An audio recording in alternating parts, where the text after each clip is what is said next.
Alam niyo ba na sa Panginoon, sa Diyos po, walang past, walang future. Everything for Him is present. Kasi sa Kanya, lahat alam niya eh. He is omniscient and omnipresent and omnipotent. That's our God. That's the God of the Bible. Yan ang hindi kayang sabihin ng mga nagsasabing sila'y mga propeta ng Diyos. Tandaan natin, ngayon may mga bagong turo po.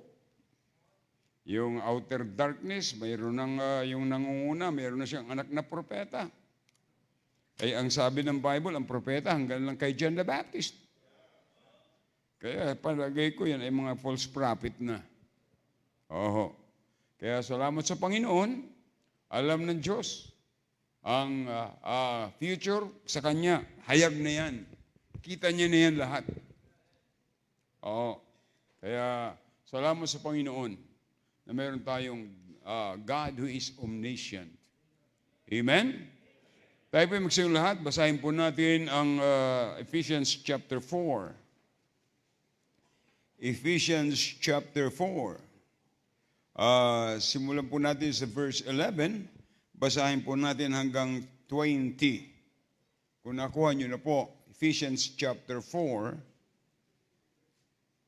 verse 11 hanggang 20. Basahin ko po ang 11, kayo magbasa ng 12. Kung nakuha nyo na po, give me a loud amen. Amen. Verse 11, and He gave some apostles and some prophets and some evangelists, and some pastors and teachers.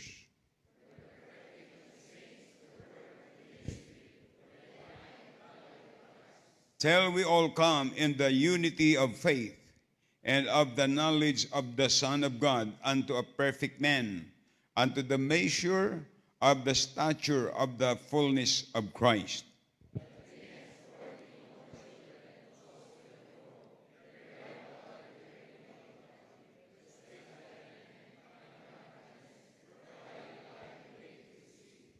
But speaking the truth in love may grow up unto Him in all things, which is the head, even Christ.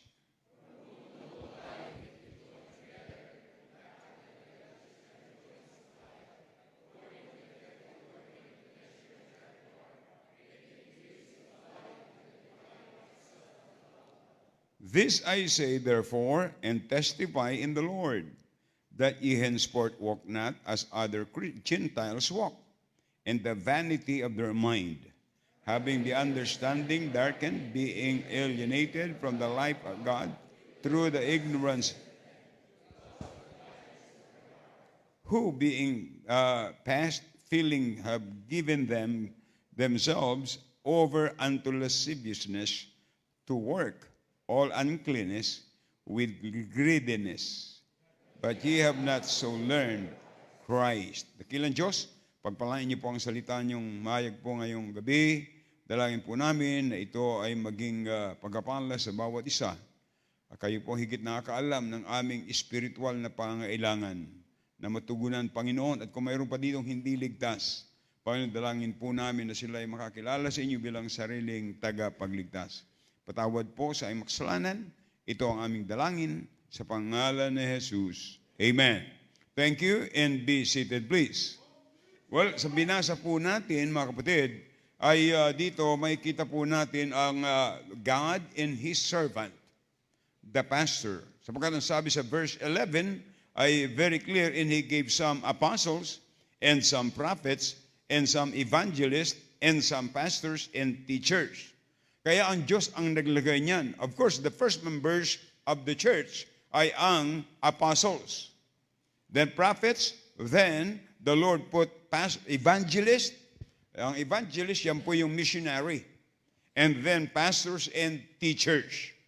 Kaya dito po sa binasa po natin sa verse 20, na sabi ni Apostle Paul ay, but ye have not so learned Christ. Sabi ni Pablo, hindi ganyan ang natutunan nyo patungkol kay Kristo. Sapagkat nakita niya na ang buhay nila, ang tunay na mananampalataya ay mayroong ang pamumuhay ay hindi na yung dating pamumuhay. Kaya sabi ng Bible, if any man be in Christ, he is a new creature. All things are passed away. All things are become new. Kaya ibig sabihin ay, nung tayo ay maligtas, tinalikuran ang kasalanan at ang hinarap ay kabanalan. God saved us from darkness to light. God saved us from hell to heaven. Amen. That's why, siya ang naglagay ng church. Kaya mga kapatid, ang dapat na makita po natin dito, ang Diyos ang naglagay ng apostles, ang Diyos ang naglagay ng prophets, ang Diyos ang naglagay ng evangelist, ang Diyos ang naglagay ng pastor, ang Diyos ang naglagay ng teachers. Kaya ang Diyos ang naglalagay ng mga tao may position sa simbahan. Kaya hindi po tayo pwedeng pumasok sa simbahan seeking honor or seeking position. No. Ano man ang ating tungkulin sa labas, sino man po tayo when we come to church, our purpose is to learn. To learn from the Word of God. Kaya sabi ni Pablo, hindi ganyan ang natutunan niyo patungkol kay Kristo. Kaya hindi po basta-basta ang magturo ng salita ng Diyos. Hindi po basta-basta kasi pag nagkamali kayo ng turo, katulad, ang turo ng iba, si Kristo hindi Diyos. Ang turo naman ng iba ay si Kristo ay maliit na Diyos. Sa Jehovah's Witnesses, si Kristo ay maliit na Diyos. Sa iba ng mga religion, sa Iglesia ni Kristo, si Kristo hindi Diyos. Oh, kaya pag hindi mo yan naalam, mga kapatid, better for you not to tell them. At kung tayo na may tunay na tumanggap na sa Panginoon, ay dapat tayo ay lumalago. Kaya kailangan natin ng leader sa simbahan. One of the most important is leadership. Kasi po, pag sinabing leadership, hindi ang title. Hindi ang position. Pag sinabing leadership, it is an influence and example. Influence po yan. Every pastor, whoever stand behind this pulpit, the main purpose is to influence you, not by his personality, but by the Word of God. Are you listening? Kasi ang pinaka-leader talaga natin ang Panginoon. He is the example as leadership is concerned. Can you imagine na siya po ay Diyos, nagkatawang tao? Kaya leadership is very important. Amen? Pag sinabi pong the truth that the pastor is a servant of God. The pastor is a servant of God, not a servant of men. Are you listening? Kaya he is the leader of the church. Sabi nga ni Peter sa church, we can serve tables, but we have to give ourselves continually to prayer and the ministry of the Word. In Acts chapter 6, verse 1 to 7, pag binasa niyo po yan, yung po ang content po niyan. Kaya ang buhay ng isang pastor, nagbinigay sa Panginoon, he is to give life to the church. Ibig sabihin, you need to excite the people. Para hindi sila antukin. You need to make them excited about the ministry. You need to motivate them to serve the Lord. You need to motivate them to love God. Saan ka nakakita ng taong mahal mo yung katabi mo, inaantok ka? Oh, kalahin mo yan. Siyempre, pag katabi mo yung mahal mo, excited ka dapat. Are you listening? Saan ka nakikita ng mag-asawa, nagkikwentuhan, tapos yung lalaki inantok na. Nakainom yun. Ha? Kaya ituturuan ang mga tao ma-excite about God. We're excited. You need to be excited that He's coming. Bible says that He is coming again. I will come again and to receive you. At sabi ng Bible, He prepared a place up in heaven. I go to prepare a place for you. Kalahin mo yan. That's why heaven is for prepared people. Heaven is not the place para sa mga malulungkot. Dapat excited ka. We are not going to heaven for funeral service. We are going to go to heaven to meet Jesus who died for us. Amen? Kaya dapat excited tayo, mga kapatid. Kaya ang leader, hindi dapat yung luntatoy. Mga kapatid, orasyon, bendisyon, sikulas, kolorum. Hindi ganon. Dapat excited!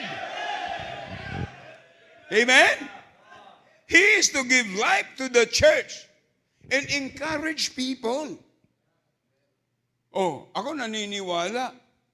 Dito, meron dito sa grupong ito, meron ditong discourage. Tingnan ko lang yung mukha niyo, ang iba talaga discourage. Oh, dito naman, ang mukha ng ibang nasa una, nakaka-discourage. Laging merong ano yan, hindi pwedeng lahat ay masaya. See? Pero kailangan dapat ay masaya. We are on the house of God. Sige nga, papuntahin ka sa Malacanang kung aantok-antok ka doon. Oh, imbitahin ka kayo ni Trump sa White House.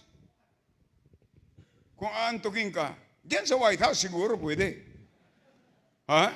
Kaya he is to give life to the church. Kaya nga sabi doon sa 1 Corinthians 15:58, therefore, my beloved brethren, be ye steadfast, unmovable, always abounding in the work of the Lord, sagana sa gawain ng Panginoon. Pag naglilingkod sa Panginoon, hindi pwedeng paantok-antok. Kaya nga hanga ako sa mga taga-Taiwan. Yung taga-Taiwan, trabaho yan sa gabi. Lalabas ng 8 o'clock. Pagkalabas niyan, magbibihis lang. Tapos manunundo na. Yung pianista, magpapiano pa yan. Ang ibig kasama sa choir. See? Eh dito sa atin, hindi ganun eh. Kaya sabi ko sa mga full-time workers, alam niyo ba, pumunta kayo ng Taiwan, makikita niyo sila doon. Bakit po? They're excited. They're excited to serve the Lord. They're excited to sing for the Lord. Ano sabi nung pumunta dito no Sunday? Sa kanila daw ay 12,000 ang members nila. Pero pag tayo daw ay kumanta, mas malakas pang kumanta tayo sa kanila. Kaya mo yan. Kaya salamat sa Panginoon. So, not only that, but he is to love the flock of God. Acts 20 and verse 28, take therefore unto yourselves into all the flock, over the which the Holy Ghost hath made you overseer, to feed the church of God which he hath purchased with his own blood. To feed, pakainin. Kaya tayo nandito. Kaya nga sa Baptist, ang pinakang exciting ay yung kakain ng spiritual. Ano yun? Preaching! Saka lagi na kumakain ay tulog.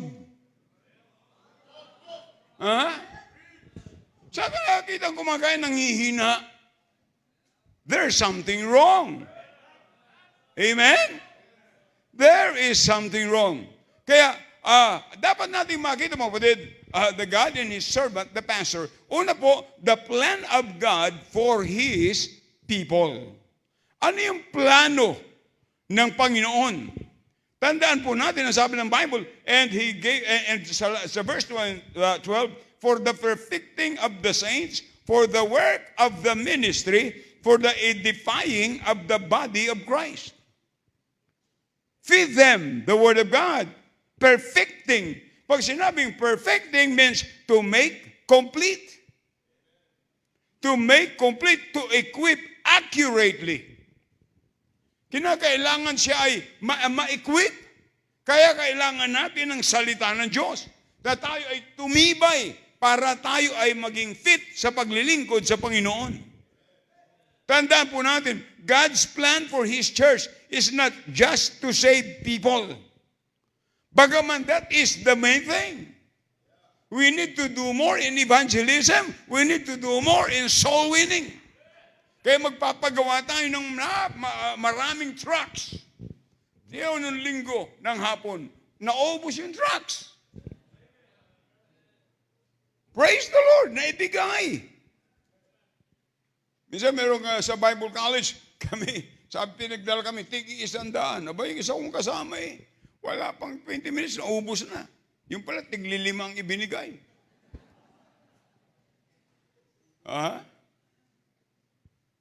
Isang tracts, mapakahalaga. Yung tracts na yan, ang nakalagay dyan, the Word of God, God's simple plan of salvation. Alam nyo, kaya sa akin po, I am very much encouraged about tracts distribution, giving tracts. See? Kasi po yung si Joe Vela, siya po ay dating Air Force. Pagkatapos na-save siya dyan sa Clark. Binigyan lang ng kay Ford, God's simple plan of salvation. And he read it. And then after that, he got saved. And then he resigned and went back to States and went to Bible College. Came back to the Philippines and become a missionary. He was the one who started the Bethany Baptist Church. He was the one who started the Bible Baptist Church in Caloocan and another one in Marikina for just one tract.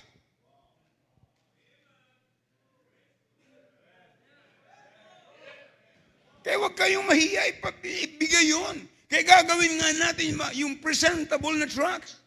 Ang kaibahan, pagka black and white, minsan ang iba tinatapon. Pero bigyan mo ng colored, hindi na tinatapon. Pero bigyan mo ng colored ng picture mo, itatapon nila. Ano yung plano ng Panginoon? Dapat nating maunawaan, mga kapatid.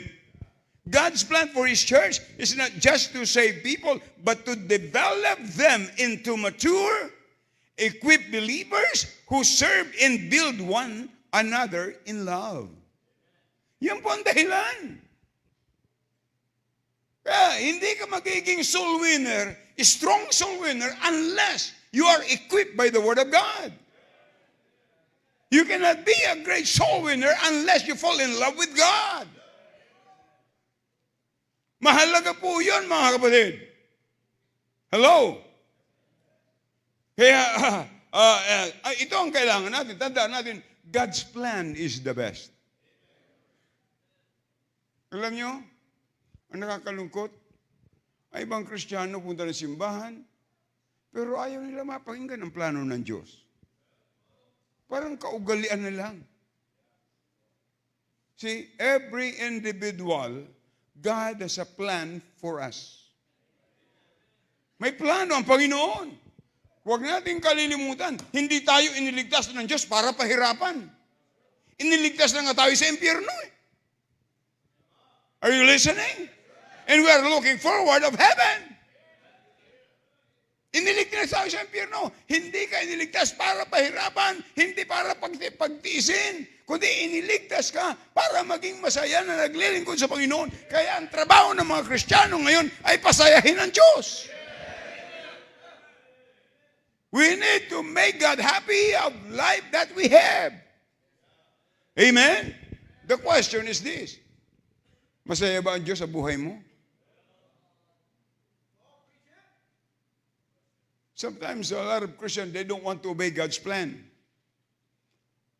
Listen to this. Don't miss this.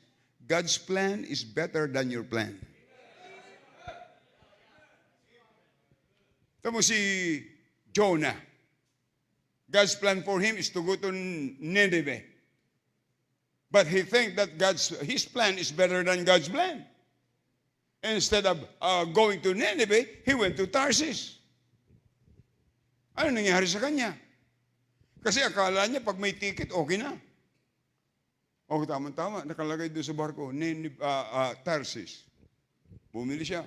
O, isa na ng ticket, tama-tama, sa'yo. So, he bought that ticket. Nung pumasok siya, hindi naman siya pumunta doon sa naka-assign na upuan. Saan siya pumunta? He went down. He went down. When you disobey when you disobey God's plan in your life will be going down. And down. And down. And down. Pag sumakay ka sa barko, sino yung nandun sa ibaba? Kargamento. Kung galing yung Davao, ano prutas sa Davao? Ay, amoy durian. Oh, Tapos amoy tuyo. See? Amoy lahat na. See? Bakit? He did not obey God's plan. Pero anong nangyari? Anong nangyari? Gusto ipakita ng Panginoon kanyang power. Ang Diyos nagpadala ng bagyo. Nung magpadala ang bagyo, sinong napadamay? Alam niyo ba mga kapatid, pag hindi ka sumunod sa plano ng Diyos, mapapadamay pa yung pamilya mo. Pero pag sumunod ka sa Panginoon, may i-influensyahan mo ang pamilya mo.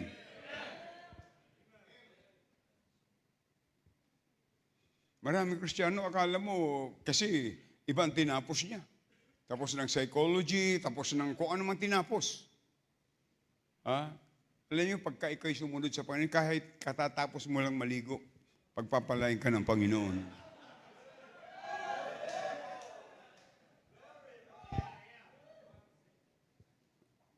So, ano ang plano ng Panginoon sa church? To be spiritually healthy. Ang plano ng Diyos, tayo ay maging masigla spiritually. How can you be healthy spiritual if you are not listening to the Word of God? Yan ang plano ng Panginoon.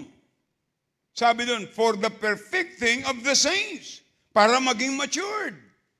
Na pag binasa mo yung verse 14, para hindi na tayo para mga bata. Na madaling ma-offend. Ang bata, pag hindi niya nasunod yung gusto niya, offended na yan, magpapagulong-gulong na yan. Alam niyo, dapat ang masusunod, hindi yung ating sarili. Kaya, listen to this. Sabi ko nga, when you go to church not to seek what you want. You go to church because you want to hear from God. We come to church because we seek God's face through His Word. Kaya nga wala tayo ditong rebulto kasi ang Diyos natin buhay. Kaya sabi ng Bible, the Word of God is the living Word of God. Ito'y buhay because Word of God changes life. If any man be in Christ, is a new creature. All things are passed away. Behold, all things are become new. God wants every believer to grow spiritually, to be balanced in the walk with Christ. Nourish. Pinapakain ng salita ng Diyos at natutunan ang prayer and fellowship. Kaya po yung simbahan, a spiritually healthy church is not sick with sin, division, worldliness. It is alive, pure, and fruitful. Yan yung masiglang simbahan. See, walang division, walang kampi-kampi, walang barkadahan. Lahat natin yan kapatid sa Panginoon. Amen? Kaya lahat ng ating middle name ay Baptist. Amen? Ang iba yata hindi. Sorry ha? Okay. Ha? Hindi payabangan. Kaya dapat nagtutulungan. Are you listening? Ano sabi dun sa 3 John? Ano man chapter? Basta verse 2. Ano sabi dun? Beloved, I wish above all things that thou mayest prosper and be in health, even as thy soul, what? Prospereth. Kalain mo yan? Sabi ni John, Beloved, I wish above all that thou mayest prosper. Ikaw isagana sa iyong kalusugan at kahit sa ikaw ay sagana sa iyong kaluluwa. Alam niyo mga kapatid, ang pagkain ng kaluluwa ay salita ng Diyos. Hindi yung media, hindi yung nakikita kung saan. It's from the Word of God. Amen? Yan ang kailangan natin. That's why we come to church, because we need the Word of God. Look at in 1 Peter chapter 2, verse 2. As newborn babes, desire the sincere milk of the Word, that ye may grow what? Thereby. You will never grow outside the Word of God. Never. See, hindi ka lalago. Kailangan natin salita ng Diyos. Sa bahay, magbasa ka ng Bible. Sa bahay, makinig ka ng mensahe. Pagkatapos, you come to Sunday school. Alam nyo ba, ang mga hindi umati ng Sunday school sa atin, about 400. Can you imagine? Attendance sa Sunday school, 1,600. Pagkatapos sa worship service, 2,000. So about 400. Hindi nag-a-attend. May mga kapitbahay tayong Kristiyano daw. Pero hindi mo makita sa Sunday school. Kaya nga ating Sunday school divided para maabot ang pangailangan mo. If you are a college lady, you go to college ladies. If you're a working, you go to the working. Para nagkakaintindihan kayo. If you're senior, you go to the senior. See? Kung ikaw ay, okay, meron tayong divided Sunday school. Ngayon, kung ikaw ay like a newborn babes, doon ka sa nursery. Alam nga, my goodness. Ay dapat lumago tayo mga kapatid. Tandaan po natin, so pastor and teachers equip the saints through the sound doctrine. Pag sinabing sound doctrine, yung tama, yung sakto. Kaya tayo, by the grace of God, in 47 years since this work was started, tandaan po natin, we never changed doctrine. Kasi sabi ng Bible, huwag kang magdagdag. Huwag kang magbabawas. See, napakasimple lang mga kapatid. Babawasan mo pa? Napakahalaga nun. So dapat po ay sound doctrine. At kailangan ang pastor, ang mga teachers, Sunday school teacher ka tapos late ka? Sa iyong Sunday school? Kawawa naman. At mga bata lang yan, napakahalaga. Ang teacher ay dapat example. Choir member ka. Late ka pa. Tapos nung late ka matapos kang kumanta, natulog ka pa sa upuan. Kung kumanta ka, hallelujah, hallelujah, hallelujah. Pambihira. Tapos tulog. Usher ka. Hindi ka naman siya late kasi hindi uma-attend eh. Tapos kung mag-offering pa eh, puro barya. Tumutunog eh. Pag inunog barya, kakatiting. Kaya maglalagay tayo ng kampana dito. Para sabihin, dagdagan. Eh dapat mga kapatid, we are example. Are you listening? Be thou an example. Amen? Example sa mga miyembro na para tayo lumago sa pananampalataya. Alam niyo, pag hindi ka lumalago, you will remain infants. Anong tawag doon? Pagka hindi lumalaki? Bansot. Ano yung baboy na hindi lumalaki? Bansot din.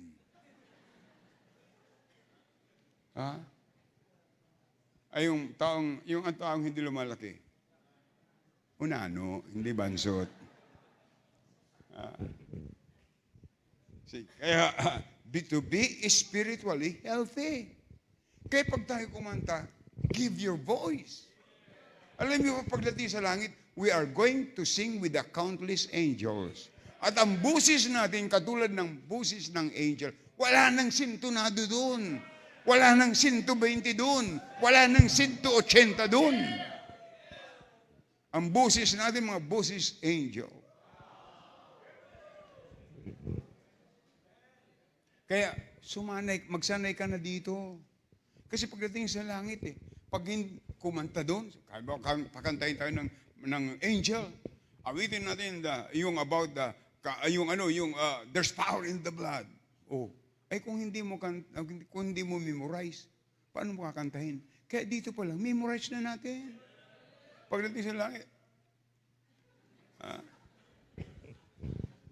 Dapat ayusin natin mga kapatid. So to be spiritually healthy. Number 2, God's plan for His church, to be sound in the faith.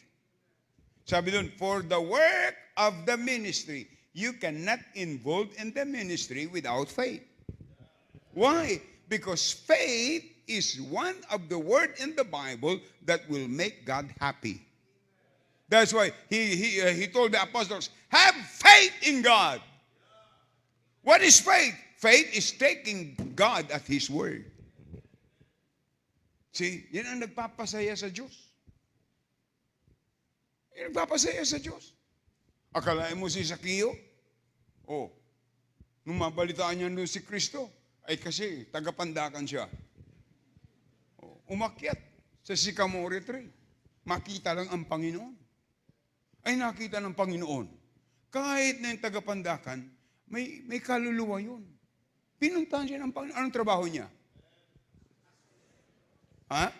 Tax collector, BIR. Bigay ito regalo. See? Doon yun, ang trabaho niya. Sabi ng Panginoon, akala mo tinawag siya? Specific, napaka-special niya sa Panginoon. Ano? Zaccheo, come down! Magmadali ka, punta ako sa bahay mo. Nagchismisan yung mga tao, aba, ay pupunta, mandaraya yan. Oh. Ay pero na-save. Pumunta sa bahay niya. Alam niyo ba mga kapatid, hindi na nga makakapunta si Kristo physical. Tayo na ang pupunta sa mga bahay-bahay. Kaya tayo naniniwala sa door knocking. Amen? Nung masave siya, anong sabi niya? Panginoon, kung ako'y nakasingil ng may daya, aking ibabalik ng 4-fold. 4 times. Kalain mo yan? Nabago ang ugali.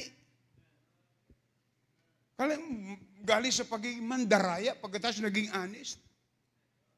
Ikaw, honest ka ba? Kalain mo yan? Kung siya nakasingil ng may daya, ibabalik niya 4 times. Ay kung nakasingil siya ng 2,000, magkano yung times 4? 8,000, ibabalik niya. O kung nakasingil siya ng 100,000, magkano ibabalik niya? 400,000. Kalayan mo yun? Honest, naging honest siya. Kaya sa pinagpala ng Panginoon. If you are dishonest, God will not bless you. Amen. Sound B, to be sound in the faith. Ibig sabihin ng sound, firm, matibay. Pag sinabi sound ay healthy, masigla, hindi corrupt. Bakit? Hindi naman yung contractor eh. So God's plan in His church ay be firmly grounded in biblical truth. Na pag ikaw ay firmly grounded in biblical truth, malalaman mo kung ano yung tama at mali. See? Malalaman mo. Kaya tingnan nyo, kailan tayo natutong magdamit ng tama? Ay, nung tayo ay maligtas. Dalawa lang ang nilalang ng Diyos. Babae at lalaki.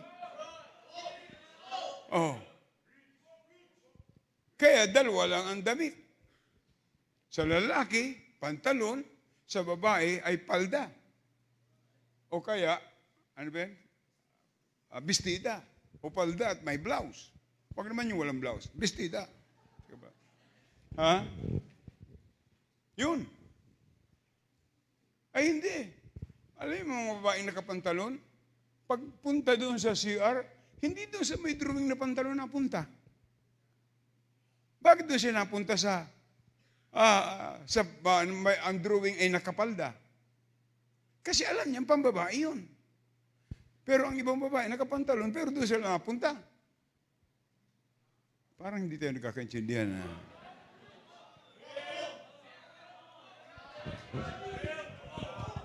Kailan natin natutunan yan? Through the Word of God. Amen? Ang sabi ng Bible, sa lalaki, nakakahiya sa lalaki ang may mahabang buhok. Hindi nakakahiya yung walang buhok. Okay lang yun. Hindi nakakahiya. Ang nakakahiya, yung mahabang buhok. Oh. Kaya ang buhok ng lalaki, hanggang dyan lang. Yan ang design yan. Pag lumampas yan sa tainga, nakakahiya na. Pero ang mga teenager ngayon, ang kanilang mga bayani ay yung mga basketball player na kulot ang buhok na napakahaba pagkatumal. Hira. Ha? Parang ginulat ng bianan. Ha? Kaya dapat mautunan natin mga kapatid. Are you listening? Kaya the ministry of preaching and teaching builds a strong foundation of the truth. Kaya mahalaga yung teaching and preaching. Kaya mahalaga yung Sunday school at saka preaching time. Amen? Sunday school is teaching. Ano yung Sunday school lesson yun ng Sunday? About what? Missions. Ano sabi sa Titus chapter 1 verse 9? Holding fast the faithful word as hath been taught, that he may be able by sound doctrine both to exhort and to convince the gainsayers. Ito'y para makumbinsi yung mga sumasalungat. Yun po yung mga kontrabidang mga tao at nagsasalita ng laban sa salita ng Diyos. See? Yan yun. Pero, pag natuto sila, tingnan nyo, mayroong mga Muslim nagiging Kristiyano. Mayroong mga Sabadista nagiging Kristiyano. Oh.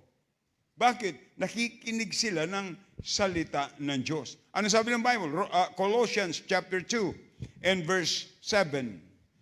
Ano sabi ng Bible? Rooted and built up in Him and established in the faith, as ye have been taught, abounding therein with thanksgiving.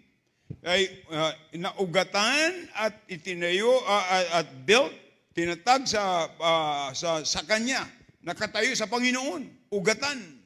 Alam niyo ba na may mga kahoy na pag kaunting hangin lang, walang masyadong ugat? Kaunting hangin lang, wala na. Pero yung akasya, mapuputol ang sanga, pero yung puno, hindi. Bakit? Puro ugat. Kaya pag tayo ay grounded sa Panginoon, dumating mga anumang bagyo sa buhay, anumang uri mga pagsubok, na katulad sa buhay ni Job, na sinabi ng Panginoon kay Satanas, tingnan mo ang aking anak. Yan si Job, na yan ay anak ko na yan may takot sa Diyos at humihiwalay sa kasamaan. Very proud ang Panginoon kay Job. Are you listening?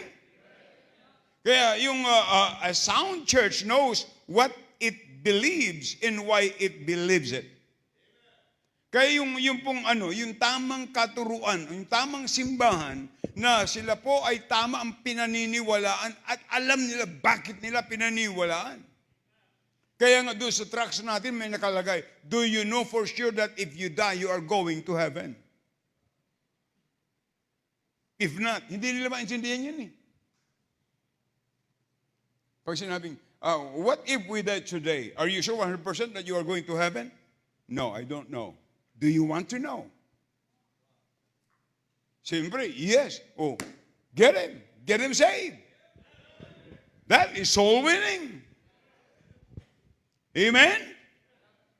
Kaya, kailangan natin talagang tayo indoctrinated. Alam natin ano ang ating sinasampalatayanan at bakit natin sinasampalatayanan. We believe that Jesus is the only Savior. Why? Because that is what the Bible says. Every time the pastor, the preacher stand behind the pulpit and he always says, the Word of God, the Bible says, the Bible says, the Bible says, the Bible says. Hindi sinabing, the tradition says. Hindi sinabing, Mary says, Peter says. No, the Bible says, the Bible says. Why? Because we believe what the Bible says. Kapatid, dapat matatag tayo sa ating pananampalataya. Hindi yung kung sinong kausap ko, yun ka. No? Sabi ng may nakausap ko sa Thailand, sabi niya, alam mo, Pastor, ako kahit saan na-attend. Lahat naman ng simbahan yan ay bride of Christ. Sabi ko, adultery yun. Ha? The bride of Christ is the church. There's only one church. Maraming na-offend dyan, kahit Baptist. Kaya pag hindi ka indoctrinated, ma-offend ka nga. Kaya kailangan natin ng sound doctrine. Tama, exactly. Sakto. Amen? At hindi ka dapat makilos ng anumang impluensya ng mundo. Hindi dapat. Ito ang aking paniniwala. Ako'y lalaki, kaya ako'y magkikilos lalaki. Ako'y tunay na lalaki. Tara na, uwi na tayo. Hindi ganun yun. Sabi ko sa mga bading, hindi sapagkat nakapalda ka o nakabistida ka, babae ka na. Oh, sabihin kita, di ba ang aso ngayon may damit? Damit ang damit ng aso. Aso ka na ba? Ang mahalaga yun nasa loob natin. Kaya dapat grounded tayo sa salita ng Panginoon. Amen? I said, number 1, to be spiritually healthy. Number 2 is what? To be sound in the faith. Kaya hindi, alam niyo mga kapatid, if we are grounded, we are going to resist to compromise. Ang nakakalungkot ngayon, maraming Kristiyano, ikinukompromise ang simbahan. Pupunta ng ibang lugar, pagkatapos maghahanap ng simbahan, ay okay naman na dito. Alam niyo, may isang member sa Singapore, ang sabi ko sa kanya, kung nagpaplano kayo, ang hahanapin niyo sa lugar na yan, is there a church that believes like what you believe? If there's none, that's not the will of God to go there. Pagdating mo doon, backslide ka. Unless that your life is proven before the church, that you are a soul winner, that you are faithful. Yun, sabi ko, kung pupunta ka doon, ikaw ay magsusoul winning. Yan ang nangyari po sa iba natin mga kapatiran. Why we have a work in Taiwan? That's what happened. Naalala ko yung isa dong babae na talagang wala siyang madaluhang Baptist. Pinadala ko na isang, wala pa nung mga, yung cellphone na yan, pinadala ko na isang tape. Tapos ay yung cassette, tapos sabi ko, patugtugin mo, imbitahan mo yung roommate mo. Pinimbitahan niya, 8 roommate niya. Pagkatapos ka ako ng aking preaching, mag-invitation ka kung gusto mo tanggapin ng Panginoon, ipaliwanag mo sa kanila. Yun ang ginawa. 1996, I went there. Doon kami nagtipon sa ilalim ng Bungabilla. We are only 8. That's how the ministry in Taiwan started. Now we have 16 and becoming, now they have another one, so 17 outreaches.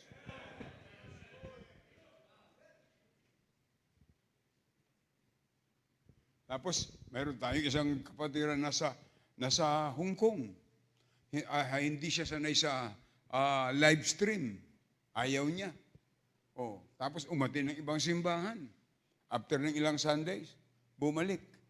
Iba ho talaga sa CBBC kahit live stream. May buhay. See? Pag ikaw ay hindi ka nag-i-involve sa soul winning, at sasabihin mo magaling ka mag-basketball, tapos nakashoot ka, hindi mo malaki sa Panginoon, humihikab lang ang Panginoon sa iyo. Wow, shoot. Pero kahit na yan ay sa isang lugar na maliit ang bahay tinitirhan, nakapagdala ng kaluluwa sa Panginoon, nakapag-soul win, there is joy in the presence of an angel. Why? Because that's the main thing. Amen? The last one. Pwede pa ho? Okay. Sinong ayaw na? Pakisang kamay? Pakibuksan yung pento dyan.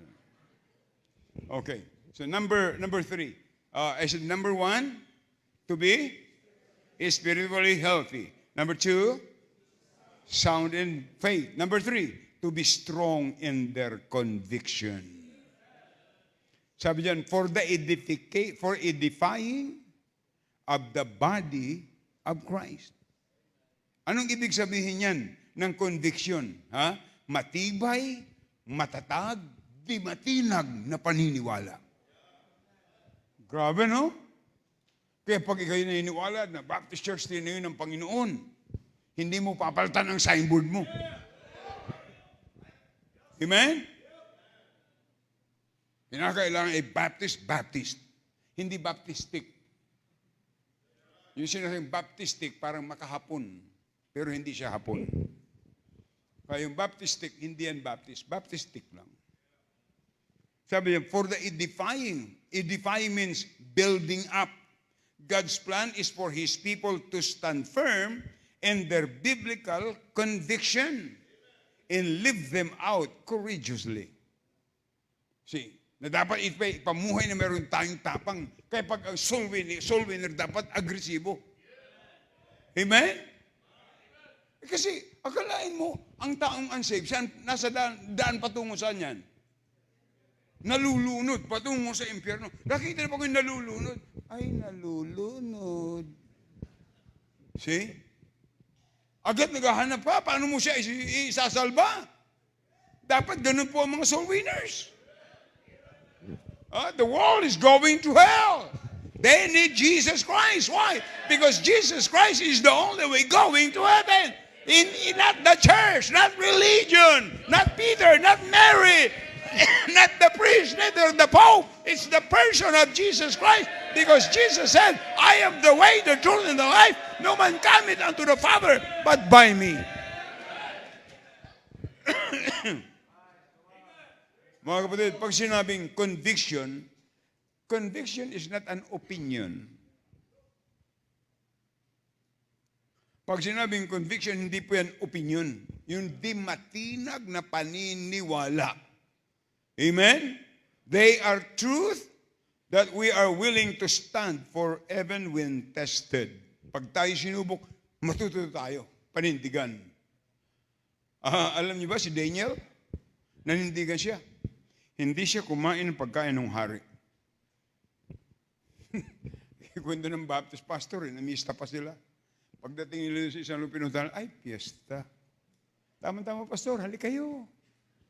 Abay, tuloy-tuloy din eh. Ayun, nagtanong pa eh, pero po ba kayong kalderita? Sinigang?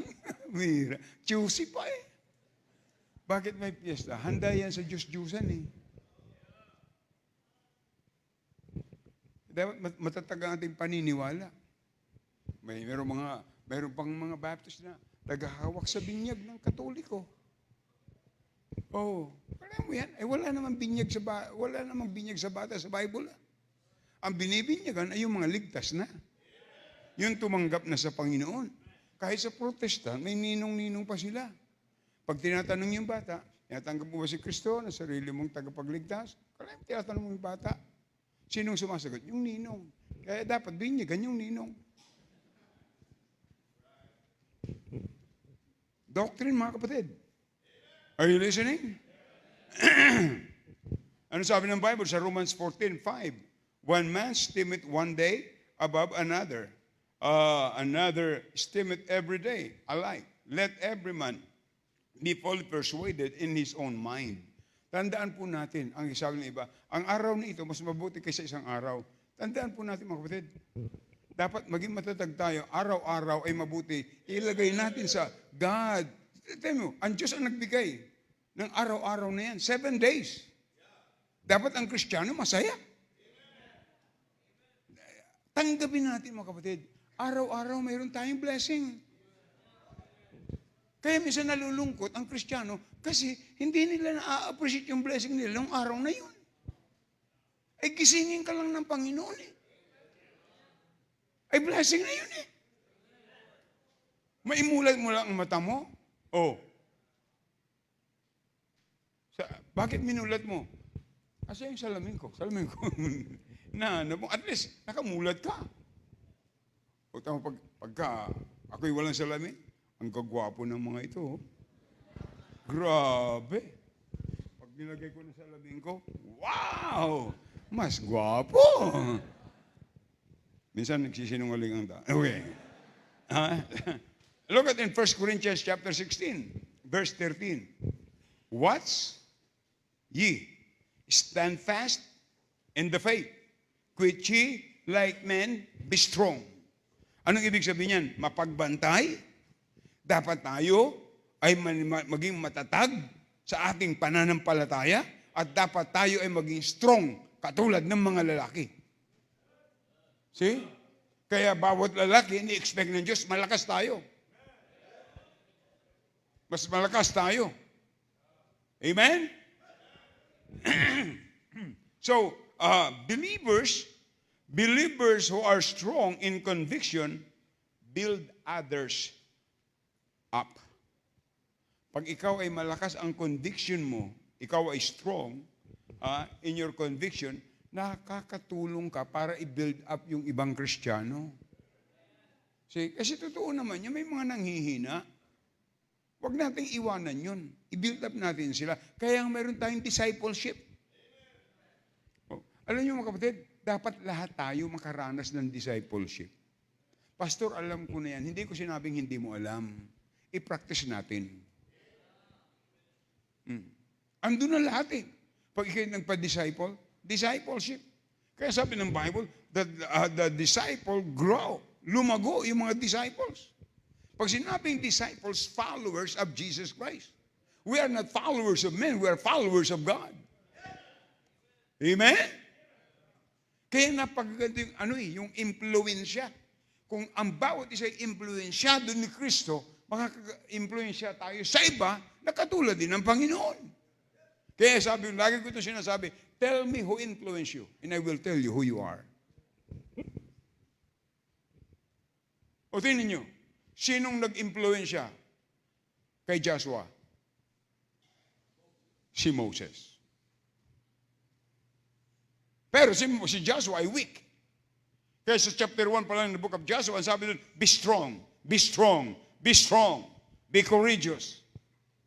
By nature, we are weak. Madali tayo ma-influensyahan ng kasalanan. That's why we need God. Sino nag-influensya kay Elisha? Elijah. Ano sabi niya? Give me the double portion of the spirit of Elijah. O sino nag-influensya kay Timothy? O hindi lang si Paul, yung kanyang nanay at saka yung kanyang lola. And then Paul, he influenced him in the ministry.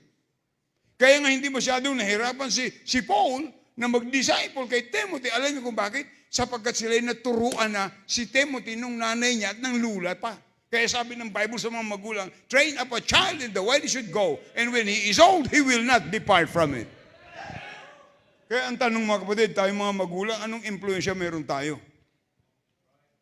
sa ating mga anak? So they encourage steadfastness, unity, and courage in the body of Christ. Kaya kung ang lahat ng mga miyembro ng simbahang ito, tayo'y matatag sa katuruan ng salita ng Diyos, at tayo dependent sa Panginoon, at tayo magiging soul winners, I'm telling you, we can turn the world upside down for Jesus Christ. So God's plan for His church is that through the ministry of pastor and teachers, the believers are spiritually healthy, growing in grace and godliness, sound in the faith, grounded in doctrine and truth, and strong conviction, standing firm and building one another in love. Hindi tayo pinalalago ng Diyos sa kaalaman para tayo magyabang,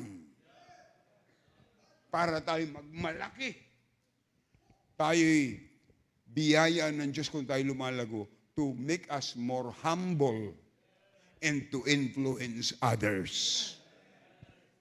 Amen. Kahit na-memorize mo na ang Bible, madali i-memorize yan eh. B-I-B-L-E, Bible.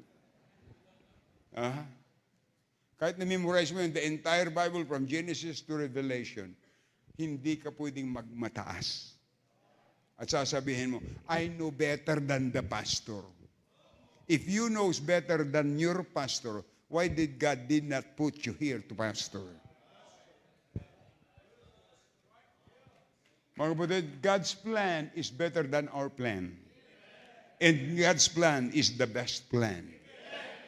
Just follow the plan. Alam nyo, bago magtayo ng bahay, mayroon pa tayong architectural design, structural design, para maging matibay. Alam nyo, hindi lang tayo binigyan ng Panginoon ng architectural design, kundi tayo binigyan ng structural design. Paano tayo titibay sa gawain ng Panginoon? Ang pampatibay po sa gawain ng Diyos, sa spiritual buhay natin, Word of God. Kaya sabi ng Panginoon, if I be lifted up, I will draw men unto me. Inaakit natin ang tao, hindi sa atin, kundi kay